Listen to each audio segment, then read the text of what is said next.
Cool. So are we live? Are we good to go? Yep, we're just waiting for people to start trickling in. Okay. Just let me know when I should start.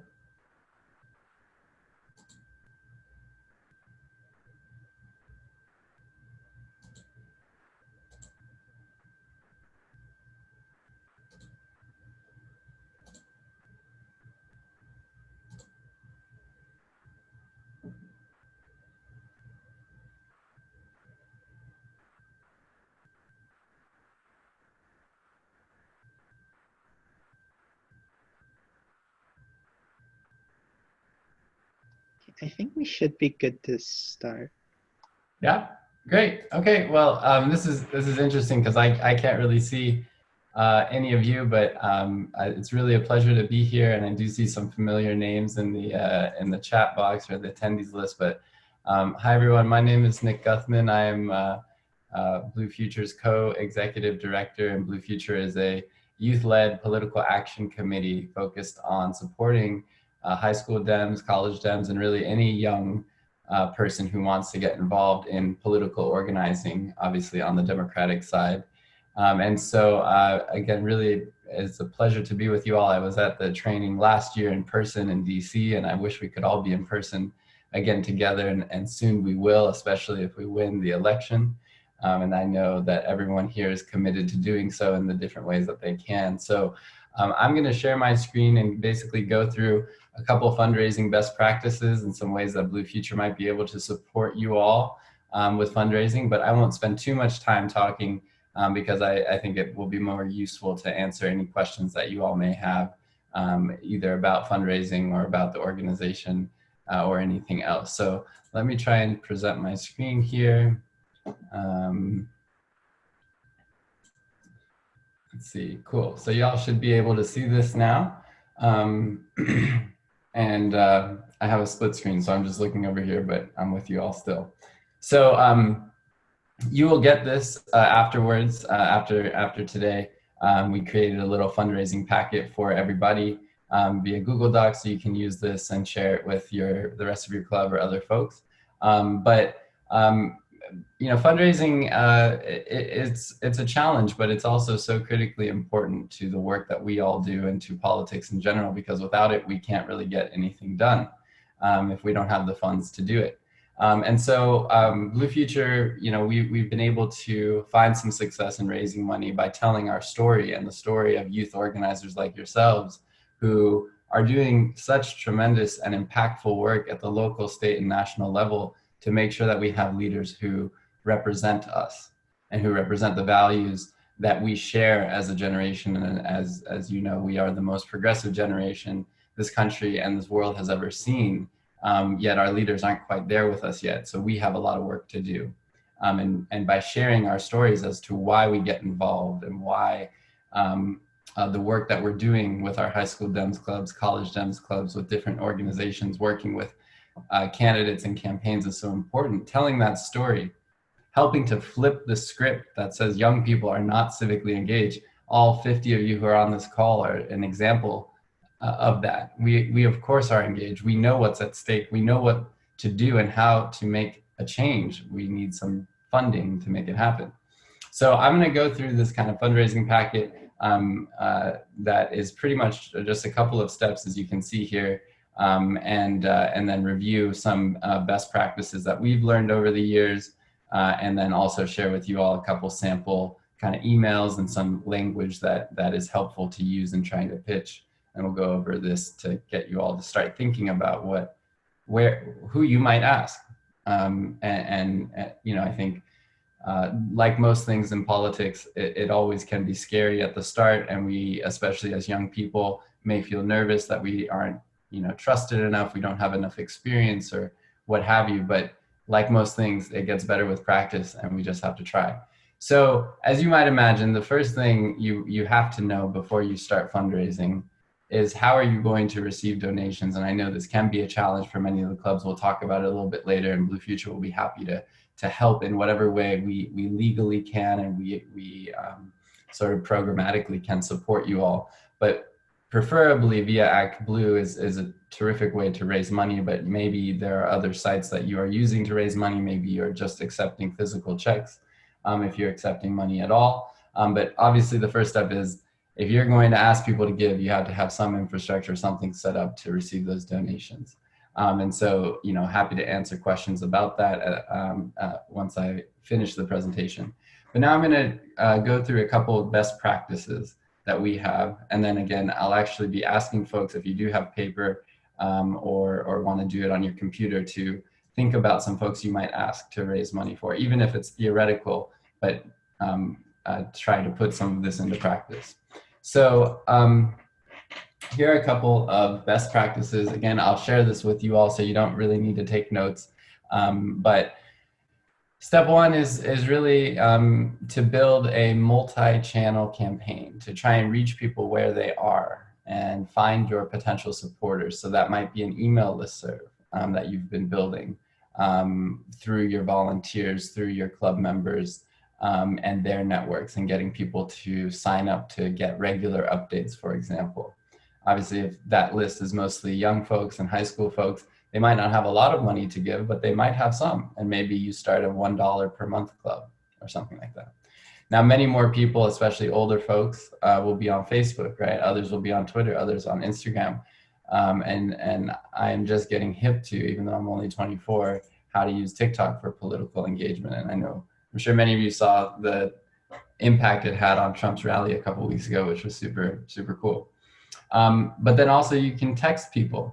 Just because you're fundraising doesn't mean you can't, be a little more casual about it and say, hey, this election is super important. Do you think we can count on you to, send $5? Here's the link. In a post-pandemic world, raising money in your classes is something that you could do. Or maybe that happens on Zoom if you have a teacher or a professor who is supportive of your cause. You could give a little pitch, or you could even ask your teachers or your professors or what have you.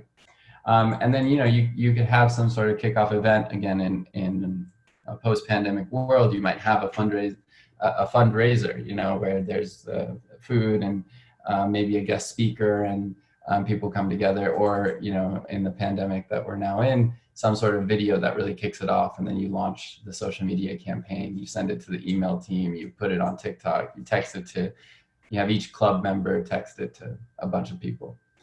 So figure out how you're going to get your message out, right?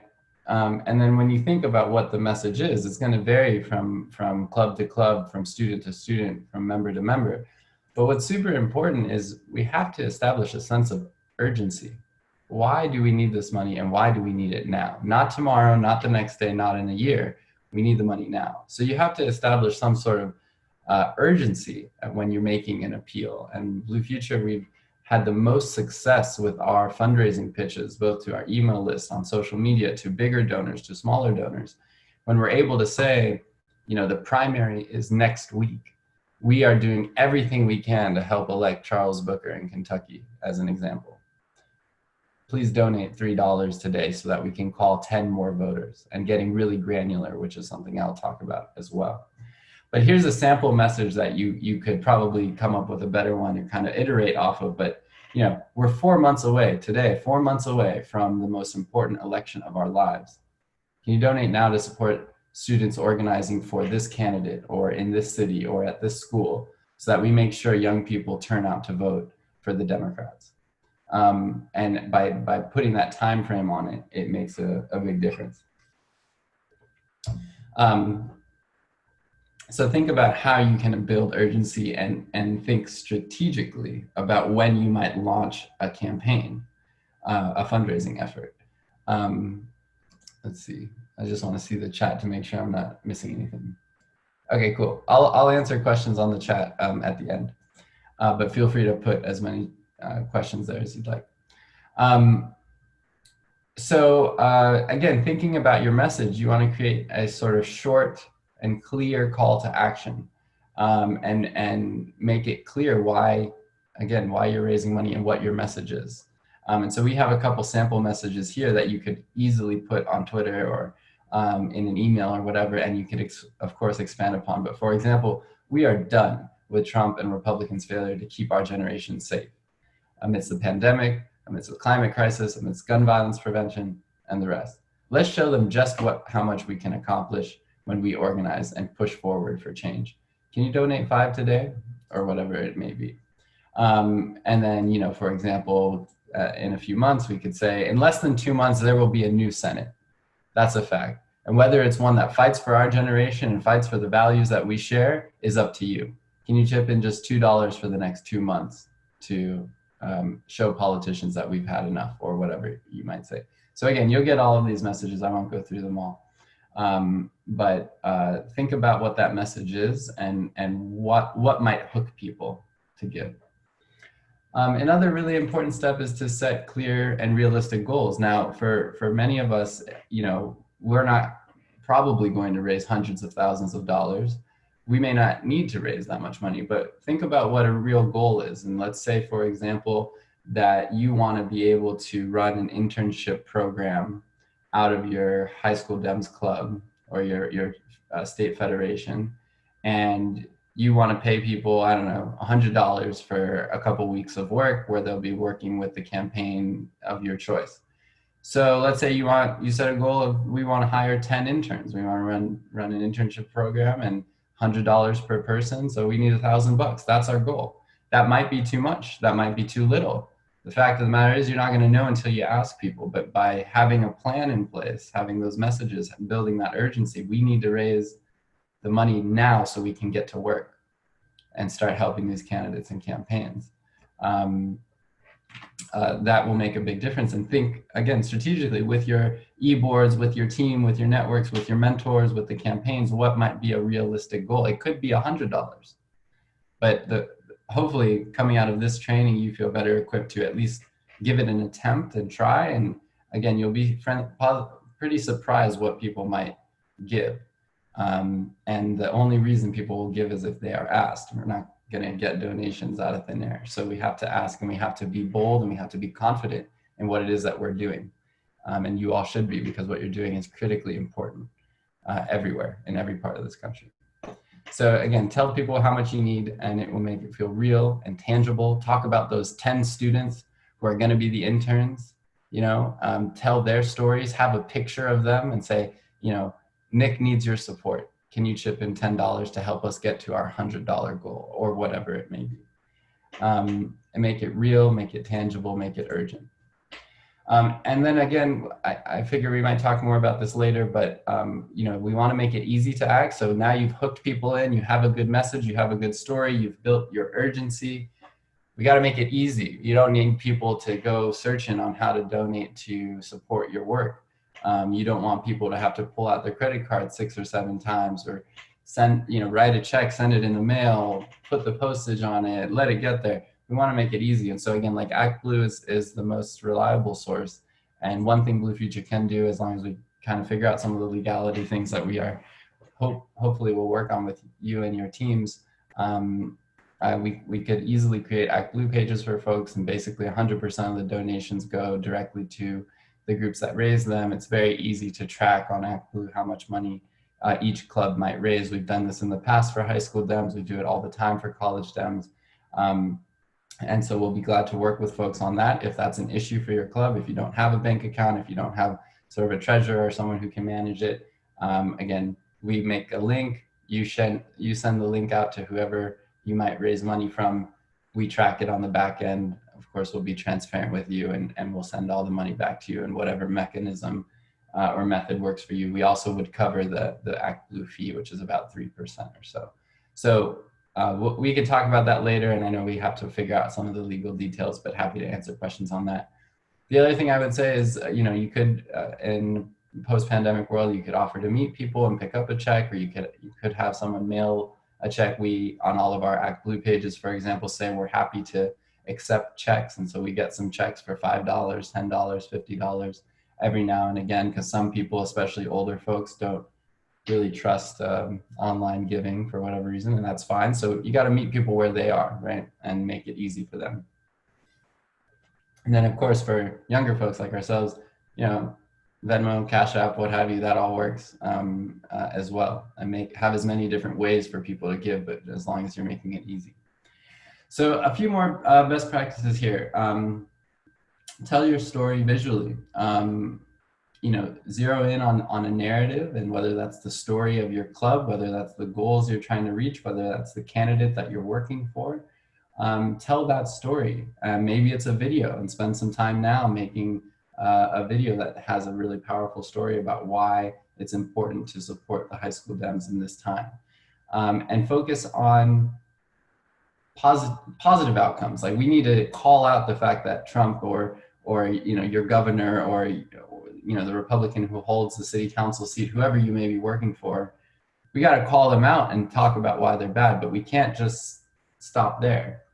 We have to talk about what comes out of electing Democrats. What is the positive thing, the way that people's lives will be improved if we can elect leaders who reflect our values. So talk about that in your story.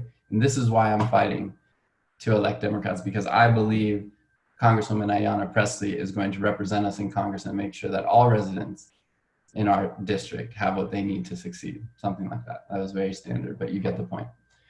And try your best. Give it a shot to make it inspiring. Make it something people want to be a part of. Find meaning in donating. People fundamentally, as individuals, as humans, we want to feel meaningful. All of you are in this work for different reasons, but hopefully you're finding meaning by being connected with one another and working towards a common goal with your clubs and as an entity of the High School Dems of America. But people want to feel meaning, and they can feel that meaning. They can be inspired to feel that when you ask them to give money to support your work. And then again, using photos, videos, again, like traditionally having a nice photo of everyone calling in a room for phone banking, or knocking on doors, canvassing with the packets, or registering voters at a table. Those things are terrific, and thinking about how we can adapt that for the digital age that we're in now because of the pandemic is important. Another note we have here is just to be a little bit different, any kind of different ideas could go here. You might challenge each other who can raise the most money, or you might also fit into any cultural trends.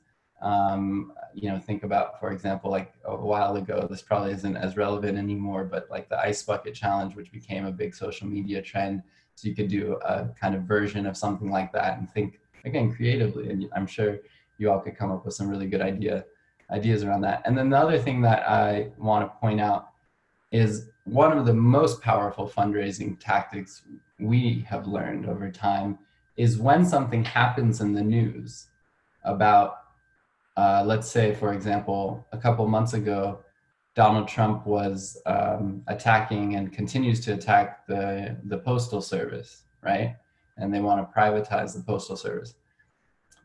When that news story first came out, we actually sent an email to our list, to our email supporters, saying, just as Donald Trump tries to destroy the Post Service, Blue Future is launching an initiative to pay for postage for our youth organizers to be able to register their friends to vote and turn in their voter applications and vote by mail.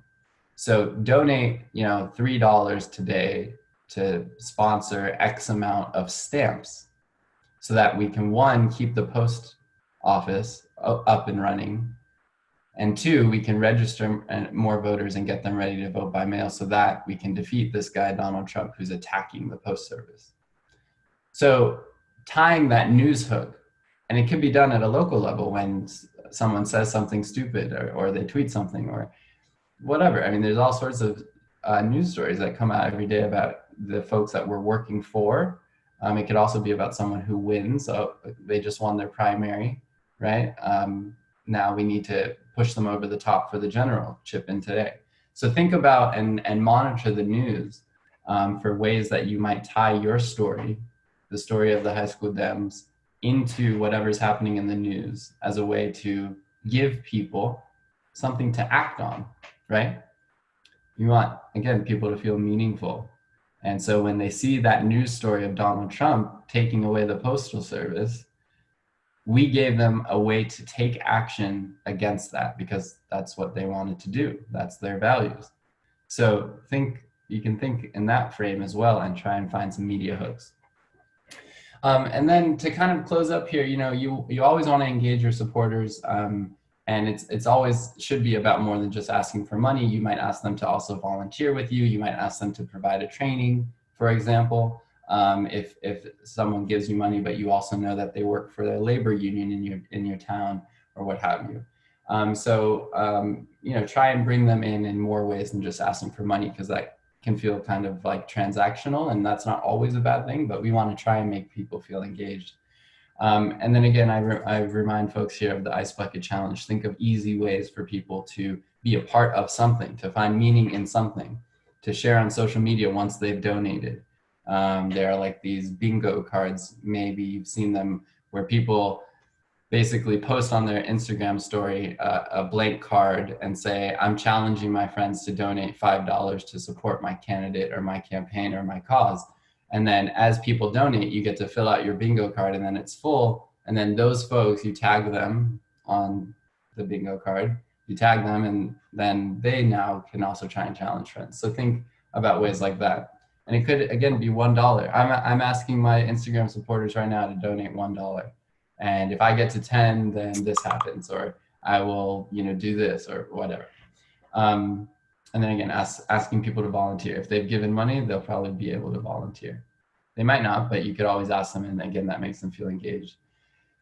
So again, stay focused. What difference will this money make? How much do you need, and why will it make a difference? Not just for your community, not just for the individuals in the organization, but for the impact in the real world, for the candidates, for the campaigns, for the causes, what have you, for the ballot initiatives, for the legislation, for the advocacy. Again, whose lives will be touched by your work? Use photos, powerful testimonies, stories that you have from your club about why they were spending their time with the high school Dems. And then, always be monitoring it. Let's say you set a goal of $1,000 and you're going to do a fundraising launch for about 2 weeks, and check in at the end of week 1. How can we lean in to get up to our goal? And sometimes by showing that momentum, right, you can actually raise more, because people feel like they're meaningful in helping you reach their goal. They're pivotal. They're making that difference. So let's say that your $1,000 goal launches today, and at the end of this week, you're at 500. Then you go back to those same donors, those who have given or those who haven't, and say, thank you so much for your support thus far. We're halfway to our goal. Can you please help us get over the edge? People want to give to something that they think will be successful, right? Like think about the Facebook fundraisers, where people post an organization and then it shows you the scale. Usually people won't be the first to donate, right? But once they see that someone's at like, $160 out of 200, then maybe they will donate to help them get to that goal, right? And you could even have a goal that keeps moving. So let's say you get to 1,000, it could go to 1,200, but that's a little more complicated. So I think the last thing I would say is like all things in politics and organizing, it's all about the follow-up, right? So it's pretty common that you might email someone or call them and say, hey, I need you to donate, and here's why. And they say, okay, yeah, you can count on me for $50 or whatever, or they'll email you back. So one, you should thank them, but you also got to follow up to make sure it actually goes through, to make sure they do what they say they're going to do, because it's different from someone to commit than from someone to actually give, right? And so if you get a commitment, that's great, and that's step one. But sometimes people will lag, and then just after you called them, their friends called them, and now they're stuck dealing with something else, and things like that. So people might forget, and you always have to follow up.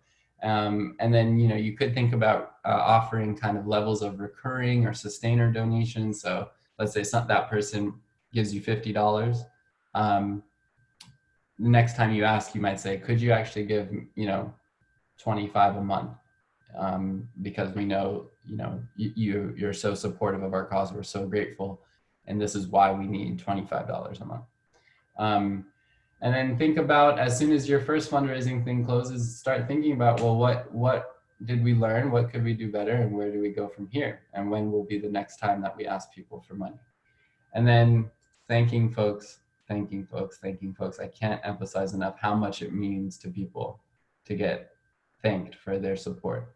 So for example, at Blue Future, we have hundreds of donors, and anyone who gives us over $100 automatically gets a handwritten note. And I'm actually doing that later today.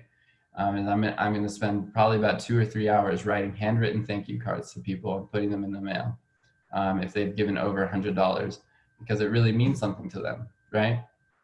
And so you can figure out what that looks like for you. Maybe it's a phone call for each person. Maybe it's a video from each of your club members saying, thank you so much, blah, blah, blah. So yeah, so these are some best practices. I hope this is helpful. I know it was a lot of information. Before I open up to questions, I just want to call to attention that in this fundraising packet that we will share with you all, we also have a sample language for fundraising that you might send in an email to folks. You could think about your personal networks, and I'll run through a quick little thing about that. So we have some sample language here that explains, you know, with the 2020 election upon us, I'm organizing students at my school to register to vote and volunteer for this candidate or what have you. In the past, we've made grants to different high school Dems and college Dems clubs. So you might say earlier this year, we received a grant from Blue Future to help us with this work. We still have a small budget gap to go to fill to talk to more students about the importance of this election.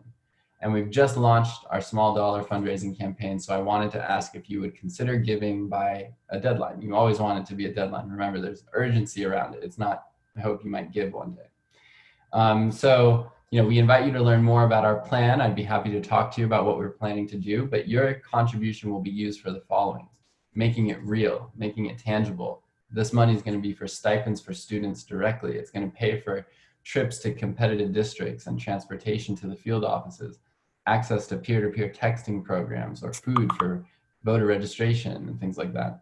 This is a little outdated based on a pre-pandemic world, but you get the point. So we have that in there. And then there's also some sample language around even texting people, which we know will work better for many of you, especially within your own friends. It'd be kind of awkward if I sent an email to like my homies and was like, hey, can you donate? Instead, I might just text them and I put it in a group chat. So we have some fundraising language here. So now the last thing I would encourage folks to do and think about before I open to questions is think about your personal circle, right? And then this is kind of adapted actually from Emily's list. But think about who you might ask for money. So we each have personal circles, some bigger, some smaller, whatever the case may be. But we have folks who are our friends on social media. We have our actual friends. Some of us have jobs, and they could be retail jobs, they could be food service, but those folks may want to give too. We have our religious institutions. We have, school clubs that we're a part of and advisors who advise those clubs. We're on sports teams and other recreational activities. We've got family.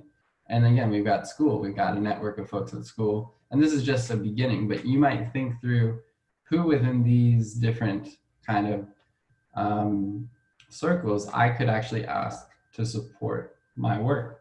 And so if I could ask people, again, I can't really see you all, so I don't know if you're going to do it or not, but if I could ask folks to think about that for maybe 2 or 3 minutes. And what you can do is very simply list the name of potential supporters on a separate piece of paper or on a Google Doc and write them out. Who from these different places might you be able to ask for money? So I'm going to pause for 2 minutes or so, and you don't necessarily have to write all 10, but I'm going to push everyone to think about 1, 2, or 3 people who you realistically could ask to support your work. And it could be $5. It doesn't have to be a lot, but who might you ask? So I'll pause here, and then there's one final step, and then I'm going to open the questions.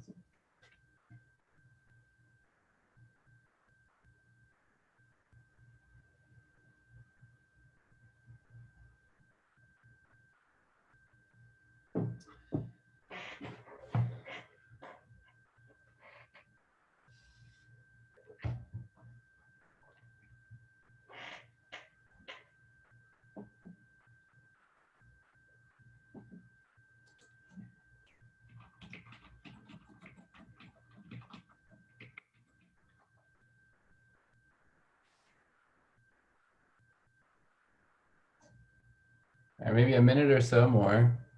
Think about, is it family? Is it just posting on social media? You have a coach or a teacher who sponsored your club and is super supportive, and they maybe have friends who would want to support it.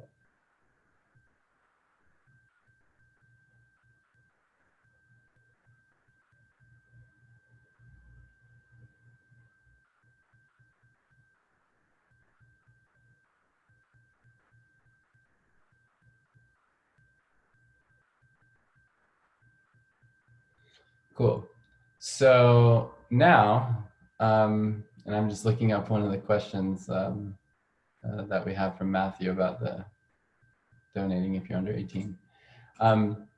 So now, assuming that you all have at least one person on your list of who you might ask to support your work, next to them, next to their name, think about how much you could ask them based on what you know about them, based on, you know, maybe what they've given in the past, if it's a previous donor, based on what you might know of their political involvement, based on what you know about their jobs. I mean, it's you know, a safe assumption, and you don't want to, you know, like ask for way more or way less. But what do you think you can ask for?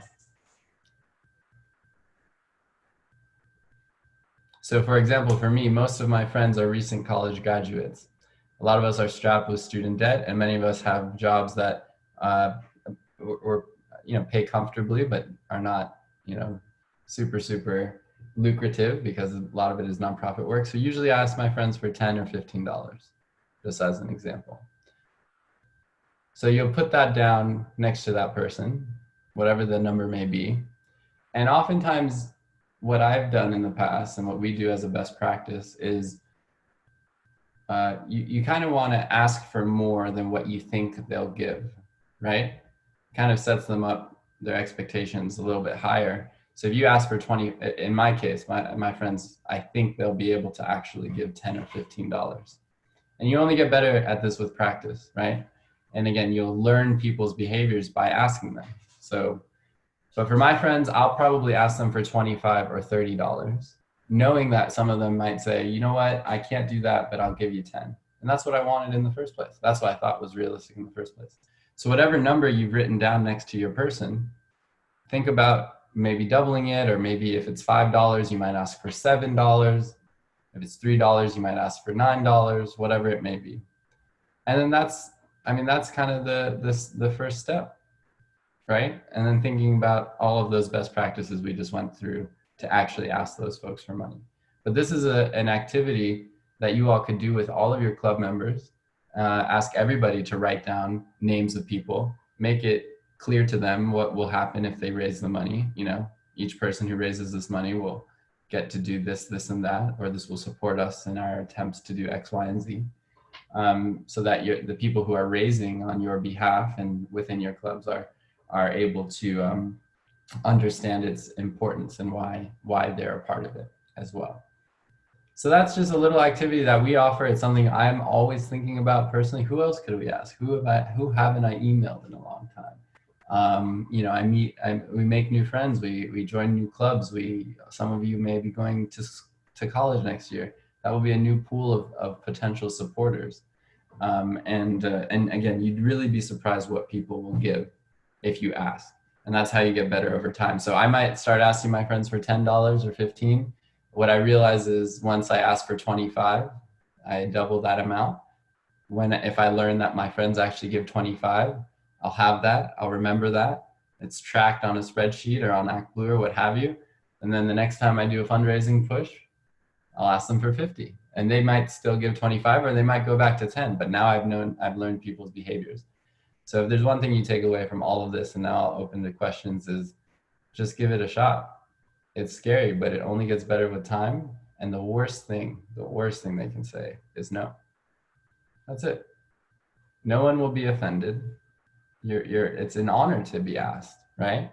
It's you're bringing them into your work and making them feel like they're part of something. So no one will be very offended.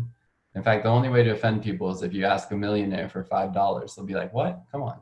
I'm better than that. Don't you know that? So that's really the only way to offend people. I've never offended anyone by asking. And I've been so pleasantly surprised. And the worst thing, whenever you're writing that email, you're getting ready to talk on the phone, or you're going to send the text, or you're going to put the video up, just think the worst thing that can happen is people say no. That's it. So just give it a shot, and we'll be here to support you however we can. So I'm going to stop sharing my screen and then transition to some questions here. So we had the first question come in from Matthew Rivera about donating if you're under 18.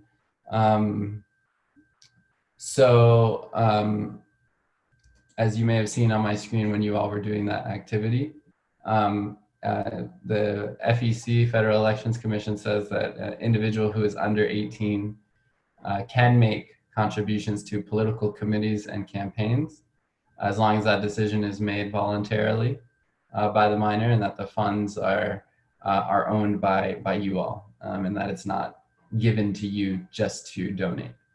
There are contribution laws and limits, so people can only give X amount or Y amount as individuals. So if, let's say that any one of our parents gave $5,000, which is the legal limit that Blue Future could accept, and then they gave you $5,000 to give to us, just as an example, that would not be good because they're telling you what to do with that money. But as long as the money is yours, you can still give, and you can give on Act Blue, as far as I know. So let's see. So yeah, everyone will get the Google Doc that I was going through that has links to the 10 best practices, the email, sample text message, and then of course like my email and things like that. So then the Q&A here.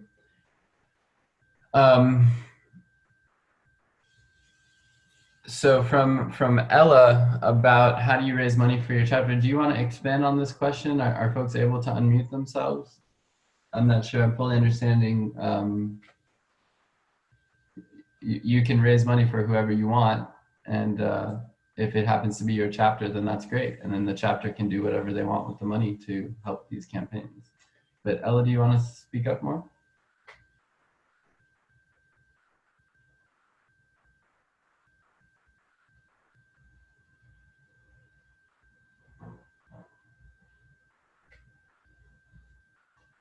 Is that a function,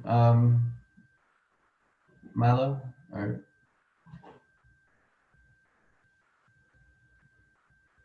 okay, I'm gonna move on just for time's sake then. But in terms of raising money for your chapter instead of a campaign, you all can raise money to support your work. There's nothing wrong with that. And in terms of, I don't know if this was related to Blue Future or whatnot, but we support student organizing, and so we raise money to support that, right?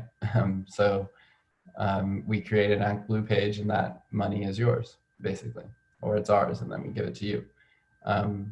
So Act Blue isn't just for campaigns, it's for organizations too. Yes, everything y'all can access afterwards.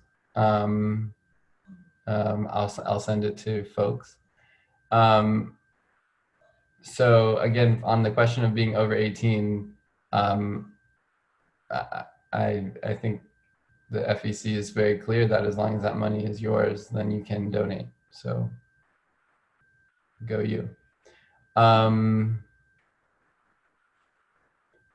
What do I think is a realistic fundraising goal for a high school club? I would say between $500 and $1,000 would be a great place to start, depending on the size of your club and the amount of work that you all plan to do. That would be a decent amount, and we've had groups raise that much in the past in high school. We have some college groups that raise upwards of $5,000, but usually are in the $500 to $1,000 range for most student organizations. But the caveat to that would be, I would say, the goal can be whatever you want it to be. It just, you have to just have a clear purpose what you need the money for. So if it costs you $1,000 to run your internship program, that's what you need. If it costs you $4,000, that's your goal, because that's what you need. But being strategic and thoughtful about what your goals are will then, your impact goals, your program goals will lead to the better fundraising goal. Yeah, the documents will be shared by everybody. So for fundraising regulations for your states, I don't have the answer to each state, but if you look up, for example, campaign finance law in New Jersey or in South Carolina or what have you, you should find something. If you have any particular questions, you could email us. We're not lawyers, we're not experts, but we do a lot of this work. And then for federal laws, the FEC, Federal Election Commission, is good.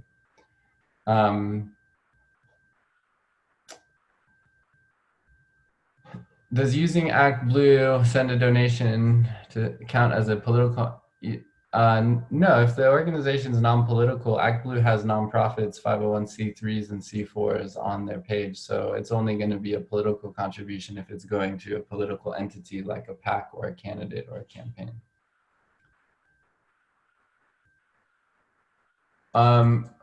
If your school administrator or teacher says no, you should ask them why. Why can't we fundraise? That would be the first question. And then, I mean, just it kind of depends on what they say to that question. But and again, Salma, if you want to expand upon why they might say no, it might help a little bit more. I see folks trying to raise their hand. I can't unmute anybody or anything. I can't even see anybody. So I don't know if folks want to. I can. Jeremiah, do you have a question?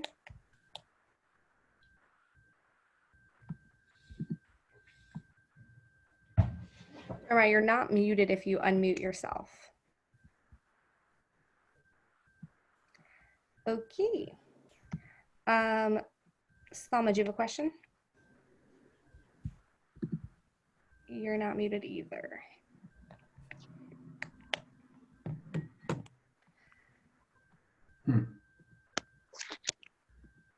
Okay. Anyone else have any other questions? We can put them in the question function.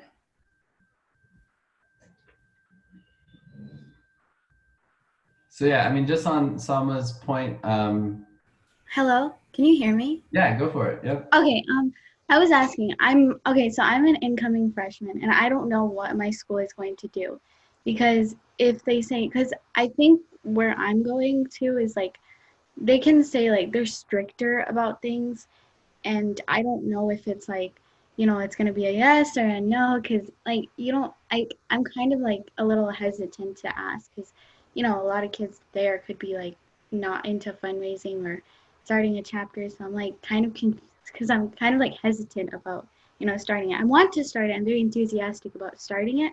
But, like there's a lot of strictness that goes into it. Yeah. Mm-hmm. Well, I don't know the rules of your school, and I don't know. I would suspect maybe some of your colleagues here who have started chapters may have better answers than I would, but don't be too afraid to ask because again, the worst thing they can say is no, and you should feel confident in wanting to push, for a club that supports democratic values. There's nothing to be shameful about that at all. Okay. Thanks so much. I was just a little hesitant about that. No, go for it. Go for it. Everyone here's got your back. Yeah. Any other questions or thoughts?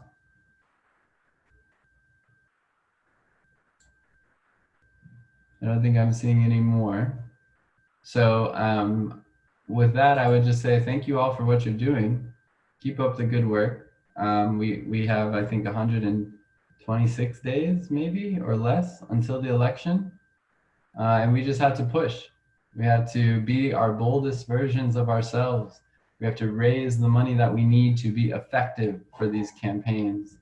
And we need to work day in and day out to make sure that our candidates at the local, state, national level have what they need and have the volunteer support from high school Dems and young people across this country so that we can push them over the top. Young people are so powerful. You all have so much power.